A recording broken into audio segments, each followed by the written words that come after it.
up in Padua, Minnesota, which is a small town. It's a church and a bar, and it was a dairy farm that we grew up on.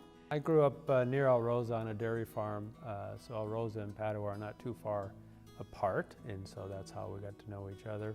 And Barb and I ultimately met in Spring Hill, which is a local watering hole in central Minnesota, and we met on July 26, 1974. Well, Dennis and I have been married for 43 years. We have 3 sons, Brent, Kyle, and Joel. Actually, an unfortunate situation brought me here. My dad passed away from cancer in 1976 at the young age of 51 years old. And so I was living on the farm, working on the farm at the time, and decided I needed to go out and get a job at that point. And so I came to St. Cloud because my sister lived here. It was a meat cutting job at Robel Beef Packing, which is where the National Hockey Center is now. And so worked there for 3 years. It was kind of a difficult environment. It was wet and cold, and that gave me the impetus that I should really go back to school and find something better to do in my life. Went to school for accounting at St. Cloud State University. Ultimately got my MBA from St. Cloud State as well. Joined the firm of McMahon, Hartman, Amundsen, which was a local accounting firm at the time, which later merged into Larson Allen. Growing up, our parents taught us to give, especially to the churches, the local churches, and to the food shelf. My mom ran the food shelf in Bruton for years, and it was all volunteer. It was helping neighbors when they were in need. And so you discover over time the joy of giving.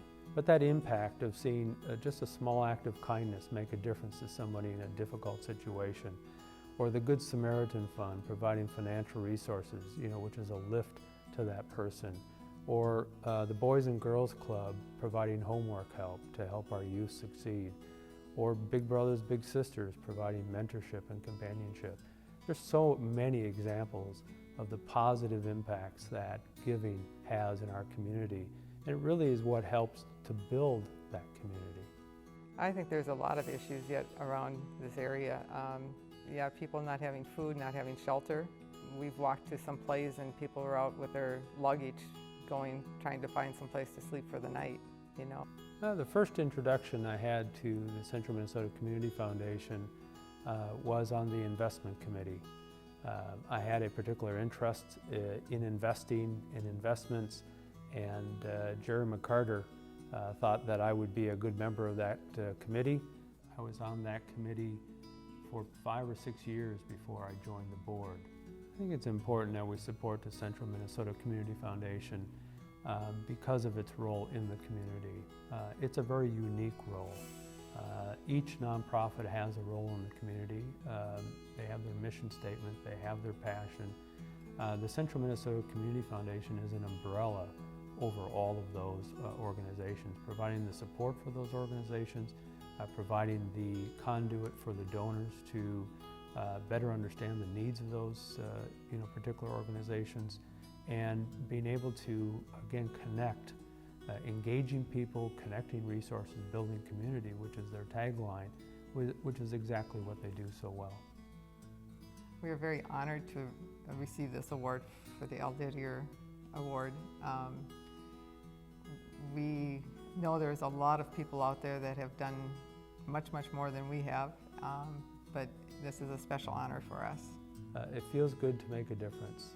It feels good to see the impact of your giving. And as I said earlier, it's the right thing to do. If you want to have a strong community, a legacy community that you're giving to your kids and grandkids, you need to be involved. No one's going to do the work if you don't do it. And so you really need to put in the work and effort in order to have a vibrant, long-lasting, strong community for the youth in the future.